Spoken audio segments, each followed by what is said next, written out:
L-aħwa fl-Awstralja, kull nhar ta' Erba' fid-9:20 ta' filgħaxija fuq One. Waqt attività politika fl-imqabba, il-Partit Nazzjonalista qal li għandu track records dwar żmienu fit-tmexxija tal-pajjiż.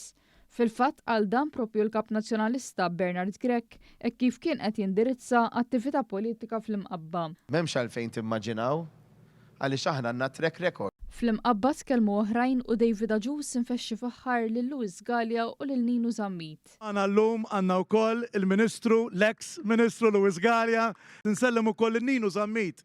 Fl-aħħar ġimgħat il-Partit Nazzjonalista reġa' żied fid-dosa ta' figuri prominenti li għadhom jimmilitaw fih ta' żmien Lorenz Gonzi u qabel. Lewis Galea u ex-Segretarju Ġenerali Nazzjonalista ta' tmeninijiet u fl-aħħar snin kienu wkoll parteċipi fil-komplott kontra l-kap Adrian Delija biex dan jitqaċċat minn postu tant li dak iż-żmien ukoll saru laqgħat sigriti fid-dar tiegħu fis-Siġġiewi.